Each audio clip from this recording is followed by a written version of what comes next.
인생은요, 성공과 실패를 경험하게 됩니다. 어떤 사람은 성공했다고 자랑하고 어떤 사람은 실패를 통해서 많은 고통과 경험을 얘기합니다.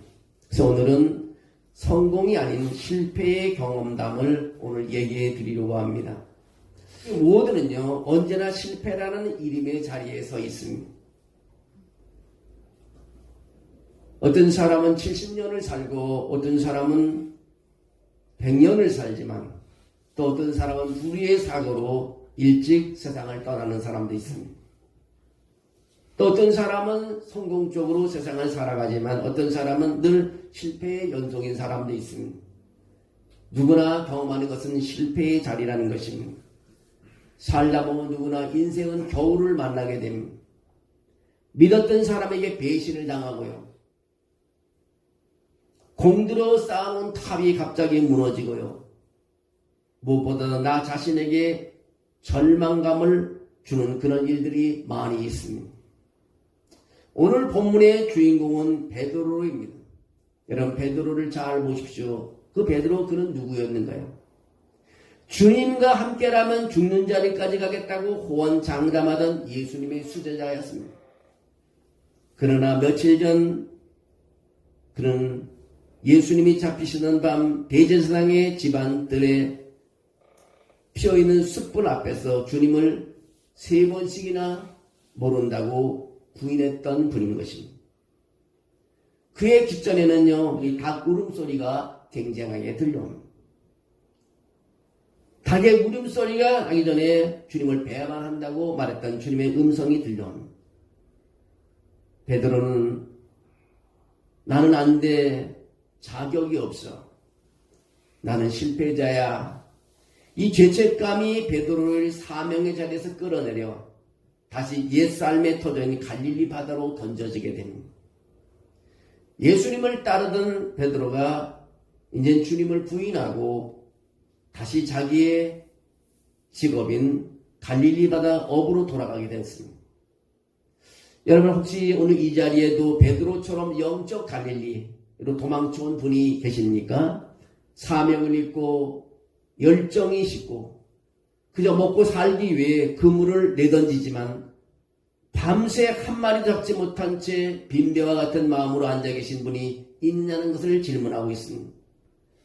뭔가 일이 잡히지도 않고 하느니 다 안 된다는 말입니다. 근데 보십시오. 주님은 예루살렘의 화려한 성전이 아니라 비린내나는 베드로의 실패의 현장, 그 갈릴리 해변으로 찾아오셨던 것을 오늘 본문을 볼 수 있습니다. 예수님께서 부활하시고 3번째로 이 제자들에게 찾아오셨습니다. 주님은 우리가 성공했을 때만 찾아오시는 분이 아닙니다. 우리가 가장 비참하게 무너져 있을 때 주님이 이미 그곳에서 숯불을 피우고 우리를 기다리고 있다는 것입니다. 예수님은 제자들에게 그런 질문했습니다. 너는 나를 누구로 사랑하느냐고 질문을 합니다. 밤새 그물질을 해서 고기 한마디 못하던 제자들에게 주님은 와서 조반을 먹으라고 말씀하십니다. 이것은 단순한 식사 자리가 아니라 회복의 식탁의 자리입니다. 주님은 베드로를 정죄하지 않았습니다. 주님은 부활해서 베드로에게 나타나서 너가 왜 나를 3번 부인하고 갔느냐고 베드로를 만나서 따지지도 않았습니다. 어떻게 내가 그렇게 할 수 있느냐고 말하지 않았습니다. 대신 숯불에 구운 생선과 떡을 건네며 그의 상처난 자존감을 먼저 어루만져 주셨습니다. 그리고 그렇게 묻습니다. 요한의 아들 시몬아, 내가 이 사람들보다 나를 더 사랑하느냐는 질문을 던집니다. 주님을 버리고 떠난 베드로에게 예수님께서 질문하시는 것입니다. 요한의 아들 시몬아, 내가 이 사람들보다 나를 더 사랑하느냐? 주님은 왜 더 사랑하느냐는 질문을 하셨을까요? 우리의 삶의 질서를 바로 잡기 위해서입니다. 우리의 각자에게는요, 이삭이 있습니다. 너무나 소중하게 하나님보다 더 마음이 있는 것들이 있다는 것입니다. 하나님보다 더 우리가 귀중하게 여기는 것들이 많이 있다는 것입니다. 그것이 바로 이삭이라는 것입니다. 예를 들어서 하나님보다 자녀에 더 관심을 갖고 또 하나님보다 사업에도 관심을 갖고 하나님보다 내 건강에도 관심을 갖고 하나님보다 내 명예에도 관심을 갖는다는 것입니다. 이것들도 축복이지만 하나님보다 앞서는 순간 우리를 찌르는 가시가 되는 것입니다. 때로는 자녀가 우리의 가시가 되고 사업이 우리의 가시가 되고 아픈 건강이 나의 가시가 되고 명예가 가시가 될 때가 많이 있다는 것입니다. 아브라함을 보십시오. 하나님이 이삭을 바치라고 하신 것은 이삭을 죽이려고 함이 아니었습니다. 아브라함의 마음속에서는 하나님이 주신 선물 이삭이 선물을 주신 분 하나님보다 커졌는지를 확인하는 것입니다. 아브라함이 칼을 들었을 때 비로소 여호와 이르되 하나님께서는 이삭을 제사로 드리는 것이 아니라 숫양을 준비해 주셨다는 것입니다. 여러분이 가장 소중히 여기는 그것을 주님 손에 맡길 때 그것이 오로이 안전하다는 것입니다. 그 무엇보다도 안전하고 보호를 받을 수 있다는 것입니다. 주님께서 너는 나를 사랑하냐고 물으실 때 베드로는 차마 아가페인 사랑, 하나님의 사랑으로 하나님을 사랑한다고 말할 수 없었습니다. 헬라에 보면 세 가지 단어가 있는데 아가페 사랑이 있고 필레오 사랑이 있고 에로스 사랑이 있습니다. 아가페 사랑은 하나님만이 할 수 있습니다. 사람들의 사랑은 보통 우정을 느끼는 필레오 사랑을 하고 애정을 느끼는 에로스 사랑을 합니다. 그늘 주님께서 베드로에게 너는 나를 사랑하느냐고 말할 때 베드로는 주님을 사랑한다고 말하는데 그 단어 중에 아고페라는 단어를 쓰지 않고 필레오라는 단어를 썼다는 것입니다.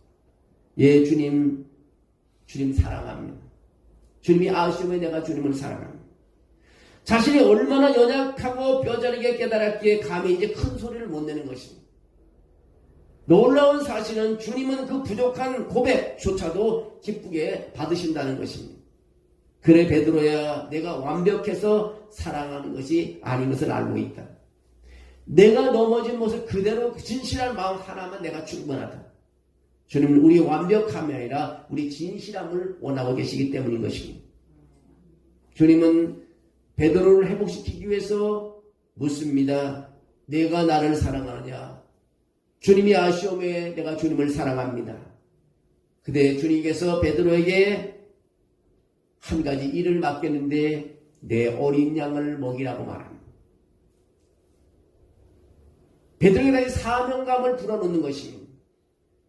이제 주님과 함께 사역하기로 왔다가 주님이 죽으시는 걸 보고 다시 그 실망하고 돌아간 베드로에게 다시 그에게 사명감을 불어넣는 것입니다. 내 어린 양을 먹이라. 내 양을 치라.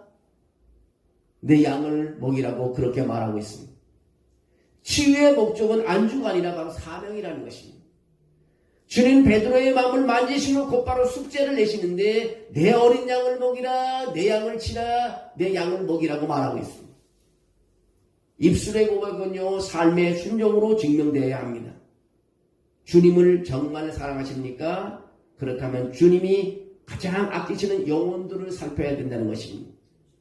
정말 우리가 주님을 사랑한다면 주님이 우리에게 맡긴 양들, 우리 주변에 있는 영혼들을 우리도 보살피고 사랑해야 된다는 것입니다. 실패해본 사람만이요 실패자의 마음을 위로할 수 있습니다. 베드로가 3번 주님을 부인했기 때문에 앞으로 넘어진 수많은 성도들에게 긍휼히 여기는 그 사랑을 전할 수 있다는 것입니다. 여러분의 아픔은요 누군가를 살리기 위한 아주 귀한 약재가 되는 것입니다. 지금 여러분의 고통 갖고 있는 고통은요 누군가를 살리기 위한 귀한 약재가 된다는 것입니다. 제자들이 잡은 물고기가 150세마리입니다. 오늘 4절, 5절, 6절에 보면 날이 새어가도 오늘 베드로는 물고기를 한 마리도 잡지 못했습니다. 근데 예수님께서 그물 오른쪽에 던지라고 했을 때 순종하고 따랐을 때 제자들이 잡은 물고기는 153마리였습니다. 근데 놀라운 사실은 그 큰 그물에 물고기가 오르는데 그 물이 찢어지지 않았다고 성경에 기록되고 있습니다. 여러분 사랑이 있는 교회, 사랑이 있는 가정은 결코 찢어지질 않습니다.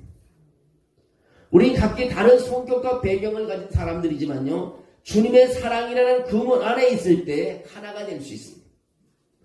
실패한 나를 받아주신 그 사랑으로 서로 용서할 수 있습니다. 그곳에 하나님 나라가 임하는 것입니다.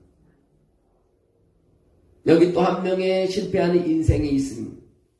그는 노예를 짐짝처럼 취급하며 돈을 벌는 노예 무역상 선장이었습니다. 입만 열면 저주와 욕설을 내뱉던 인간 이하의 삶을 살던 자였습니다. 그러나 어느 날 바다 한가운데서 거대한 폭풍을 만나게 됩니다. 배는 파손되고 죽음의 공포가 그를 덮쳤습니다. 그때 그는 생전 처음으로 무릎을 꿇었습니다. 하나님은 저를 불쌍히 여겨 주십시오. 하나님 그 비천한 죄인의 기도를 외면하지 않으시고 받아주셨습니다. 굴사일생으로 살아난 그는 노예 무역선을 때려치우고 영혼을 구원하는 목사가 되어 평생을 주님께 헌신했습니다. 그가 죽기 전에 남긴 유언과 같은 고백의 찬송이 있는데 그 찬송이 나 같은 죄인 살리심이라는 찬양입니다. 영어로 하면 Amazing Grace라는 찬양입니다. 세계인들이 부르는 애창곡이 되었습니다. 나 같은 죄인 살리신 주은의 놀라워 잃었던 생명 찾았고 강명을 얻었네. 실패한 인생도 추악한 죄인도 주님 손에 잡히면 역사상 가장 아름다운 찬송을 만들어내었습니다. 여러분의 실패도 주님 손에 들리면 찬송이 될 줄로 믿습니다. 어느 날 미국의 한 기차 안에서 젊은 청년 하나가 몹시 초조한 기색으로 창밖을 바라보고 있었습니다. 그 옆자리에 앉아있던 중년 신사가 그에게 말을 건넸습니다. 젊은이, 무슨 고민이라도 있나? 청년은 한참을 망설이다가 눈물을 글썽이며 자신의 이야기를 털어놓았습니다. 선생님, 저는 3년 전 부모님께 큰 죄를 짓고 집을 뛰쳐나왔습니다. 그동안 방탕하게 살며 감옥까지 다녀왔지만 이제 갈 곳이 없어 부모님 생각이 간절해졌습니다. 그래서 얼마 전에 집으로 편지를 하나 띄웠습니다. 청년의 목소리가 떨리기 시작했습니다. 편지에 이렇게 썼습니다. 아버지, 어머니, 제가 만약 집에 돌아가도 된다면 마을 입구에 있는 커다란 사과나무에 하얀 손수건 한 장만 걸어주세요. 만약 기차가 지나갈 때 나무에 손수건이 걸려있지 않으면 저는 이제 어머니, 아버지가 저를 버리진 줄 알고 거기서 내리지 않고 그대로 멀리 떠나가겠습니다. 이제 기차는 청년의 고향 가까이 오고 있었습니다. 청년은 차마 창밖을 볼 용기가 나지 않았습니다. 혹시라도 나무에 손수건이 없을까, 부모님이 자신을 거부했을까 두려워 눈을 질질 감아버렸습니다. 그러면서 앞에 있는 사람의 선생님, 제발 저 대신 사과나무에 손수건이 걸려있는지 좀 봐주시겠습니까? 저 앞 모퉁이를 돌면 이제 사과나무가 보일 것입니다. 기차가 경적을 울리며 마을로 들어섰습니다. 신사는 창밖을 보더니 경탄하며 청년의 어깨를 흔들었습니다. 젊은이, 눈을 떠보게. 어서 눈을 떠보게나. 청년이 조심스럽게 눈을 떠 창밖을 보는 순간 그는 그만 털썩 주저앉고 엉엉 울기 시작했습니다. 마을 입구의 사과나무에는 하얀 손수건 한 장이 걸려있는 것이 아니었습니다. 사과나의 모든 가지마다 수백 개의 수천 개의 하얀 손수건이 눈꽃처럼 가득 매달려 바람에 휘날리고 있었던 것입니다. 혹시라도 아들이 손수건 한 장을 못 보고 지나칠까봐 늙은 부모님은 온 집안의 수건과 천을 다 찢어 나무 전체를 하얗게 덮어버린 것입니다. 내가 어떤 죄를 지었던 상관없다. 제발 돌아와만 와다오. 부모님의 울부짖음이 온 나무에 걸려 있었습니다. 여러분, 우리는 베드로처럼 주님 죄송해서 못 가겠습니다. 자격이 없습니다라고 말하며 눈을 감아버릴 때가 많이 있습니다. 하지만 우리가 용기를 내어 눈을 뜨면 무엇인가 보이게 됩니다. 내가 죽을 죄를 졌다 할지라도 눈을 들어 주를 보면 뭔가 보이게 돼 있습니다. 내가 모든 것을 다 잃어버렸다 해도 눈을 들어 주를 보면 주님께서 뭔가 보여주십니다. 오늘 본문의 갈릴리 해변에 주님이 피워놓으신 그 숯불이 바로 하얀 손수건인 것입니다. 밤새 헛구물질만 한 제자들을 위해 따뜻한 생선을 구워주고 그 식탁을 채워줬습니다. 그리고 어서 돌아와라는 하나님의 눈물겨운 초대장이 있는 것입니다. 하나님은 겨우 손수건 한 장을 걸어놓고 여러분을 시험하는 분이 아니십니다. 그는 독생자 예수 그리스도의 십자가에 매달아 온 세상을 향해 거대한 사랑의 깃발을 흔들리게 했던 것이 바로 우리 하나님이신 것입니다. 내가 나를 사랑하느냐는 질문은 확인이 아니라 나는 너를 이만큼이나 사랑한다는 고백인 것입니다. 그 사랑을 믿고 오늘 우리 다시 한번 시작하십시오. 수천 개의 손수건이 당신을 향해 흔들리고 있다는 것입니다. 여러분, 오늘 본문 요한복음 21장 18절에서 25절 끝까지 읽어보면요, 결론은 하나입니다. 너는 나를 따르라는 것입니다. 주님은 베드로에게 마지막으로 말씀하시기를 뭐라고 말하냐면 나를 따르라고 말합니다. 베드로는 곁에 있는 요한을 보며 묻습니다. 주님, 이 사람은 어떻게 됩니까? 우리도 자꾸 옆 사람을 봅니다. 왜 저 사람은 나보다 잘 살까? 왜 저 집 자식은 잘 돼갈까? 우리 자식은 이 모양인데 왜 저 집 자식은 저렇게 잘 될까? 주님은 말씀하십니다. 그게 내게 무슨 상관이냐? 너는 나를 따르라. 그렇게 오늘 본문은 말씀하고 있습니다. 인생은요, 경주가 아닙니다. 주님과 함께 걷는 동행인 것입니다. 다른 사람의 속도에 맞출 필요가 없습니다. 당신에 대한 주님의 계획은 유일한 길인 것입니다. 다른 사람하고 비교할 필요가 없습니다. 내가 가는 길을 하나님께서 이끌어 주시는 것입니다. 베드로는 훗날 이 말씀대로 십자가에 거꾸로 매달려 순교했습니다. 세상은 그것을 비참한 죽음이라고 부릅니다. 그러나 성경은 그것을 하나님께 영광을 돌리는 죽음이라고 부르고 있습니다. 비겁하게 도망쳤던 베드로가 이제는 죽음조차 두려워하지 않는 사명자가 되었습니다. 무엇이 그를 바꾸어 놓았을까요? 무엇이 베드로를 바꾸어 놓았을까요? 갈릴리 해변에서 그를 위해 생선을 구워주시던 그 따뜻한 은혜가 그를 바꾼 것입니다. 그 주님의 사랑이 그를 바꾸어 놓은 것입니다. 여러분, 이제 우리는 일어나셔야 됩니다. 실패의 자리에서 일어나야 되고요. 좌절의 자리에서 일어나야 되고요. 고통의 자리에서 일어나야 되고요. 갈릴리 해변에 주저앉지 말고 이제는 일어나셔야 됩니다.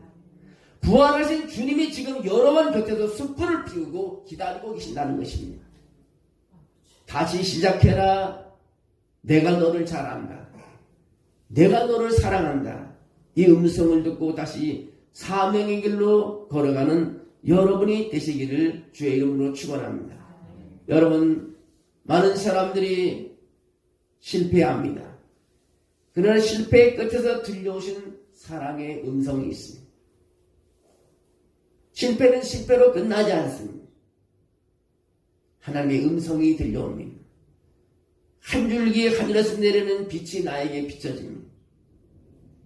다니엘이 사자굴에 들어갔을 때요, 그는 거기서 그의 죽음이 없었습니다. 하늘을 바라볼 때 한 줄기의 빛이 그 굴 속으로 비춰졌습니다. 그리고 다니엘을 지켜주었습니다. 하나님은 우리 한 사람 한 사람을 지켜주십니다. 어려운 사람을 지켜주시고 아픈 사람을 지켜주시고요. 남들보다 빨리 달리지 못하는 사람을 지켜주시고요. 쓰러지고 넘어지고 포기한 사람에게도 주님은 찾아와서 숯불에 생선을 구워주시며 내가 나를 사랑하느냐고 말하고 있습니다. 내가 이 사람들보다 나를 더 사랑하느냐? 주님 그 사랑을 확인하시는 것입니다. 내가 나를 사랑하면 내 어린 양을 먹이라. 내가 나를 사랑하면 내 양을 치라. 내가 나를 사랑하면 내 양을 먹이라고 오늘 성경은 말하고 있습니다. 여러분, 여러분이 하나님을 사랑하는 사람인다면 우리는 줄로 주위를 둘러보아 여러분 주변에 있는 사람들을 돕고 사랑하고 안아주고 주님의 사랑을 전해야 되는 것입니다. 그것이 바로 우리가 일어나는 삶, 그리고 우리는 달려갈 수 있는 길인 것입니다. 오늘 여러분 몇 가지 함께 이 시간 기도하려고 합니다. 주님, 제 인생의 우선순위가 뒤바뀌었습니다. 하나님이 주신 선물 이삭보다 하나님을 더 사랑하게 해 주십시오. 실패와 죄책감에 묶여있는 저를 치유해 주십시오. 다시 시작할 용기를 주십시오. 비교하지 않고 주님이 내게 준 그 길을 끝까지 걷게 해 주십시오. 경제와 질병 때문에 무너진 저를 이제 불쌍히 여겨 주십시오. 그리고 다시 일어나게 해 주십시오. 우리 세 가지를 한번 생각하면 1분 동안 함께 기도드리는 시간 가지도록 하겠습니다. 사랑이 많으신 하나님, 주님께서 우리의 삶을 이제 우선순위를 하나님이 알려주려고 내가 나를 사랑하느냐고 질문한 것을 깨닫게 해주심을 감사합니다. 주님 아시오 왜 내가 주님을 사랑합니다. 주님을 하나님 먼저 사랑하며 이웃을 사랑할 수 있게 도와주시고 내 우선순위가 뒤바뀌지 않도록 하나님 축복해 주시옵소서. 하나님 실패와 죄책감에 묶여있는 저를 이제 치유해 주시기로 합니다. 내가 아버지의 죄에 묶여있습니까? 이제 풀어주시옵소서. 아버지 내가 뭔가 모르게 하는 어둠에 묶여있습니까? 이제 풀어주시옵소서. 우리 하나님 치료해 주시고 다시 용기를 가지고 걸어갈 수 있게 도와주시옵소서. 주님, 내가 늘 하는 비교하는 삶을 살아왔습니다. 남들과 내가 다르다을 자꾸 비교만 했습니다. 우리 집과 다른 집을 비교해왔습니다. 이제 아버지 내가 두려워하지 하나님은 나를 위한 계획이 있음을 내가 알게 해주시면 감사합니다. 그리고 주님을 따르는 끝까지 따르는 그런 믿음을 허락해 주시기로 합니다. 또 하나님 내가 경제와 질병 때문에 무너졌습니다. 그러나 하나님 저를 불쌍히 여겨주셔서 이제 다시 하나님의 거기에 얽매이지 않고 하나님 받고 하나님 바라보며 걸어가는 내가 되게 도와주시기로 합니다. 그리고 아버지 하나님 주님까지 끝까지 걸어가는 따라가는 삶이 되게 도와주셔서 부모들도 기쁨으로 살아갈 수 있게 도와주시기로 합니다. 이제 내가 세상을 바라보지 않고 십자가를 바라보며 주님의 사랑을 하심을 하지 않으며 인정하며 주님을 따라가며 모든 것을 이겨내며 극복하며 승리할 수 있게 도와주시옵소서. 세상의 빛과 소금의 역할을 감당하는 삶이 되게 도와주시옵소서. 우리 하나님의 교회가 이 어두운 가운데 등불이 되게 도와주시옵소서. 이 지역의 등불이 되게 도와주시기로 합니다. 우리 예한교가 이 어두운 지역의 등불이 되게 도와주옵소서. 죽어가는 영혼을 살리는 하나님이여 그런 방주가 되게 도와주시옵소서. 하나님 사람의 힘보다도 하나님의 힘으로 승리하는 교회가 되게 도와주시옵소서. 성전을 오가는 사람마다 마음의 아버지는 큰 기쁨이 있게 하시고 평안이 있게 하시고 질병이 떠나가게 하시고 근심이 사라지게 하시고 주저앉는 사람이 일어나는 기적의 역사가 일어나는 성전이 되게 도와주시옵소서.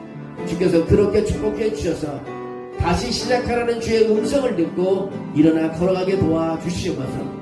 하나님, 우리는 하나님이여 주님과 함께 동행하며 걸어갈 때 하나님 복 있는 사람이 될 줄로 믿습니다. 주께서 그렇게 축복해 주시옵소서. 예수님의 이름으로 기도하옵나이다.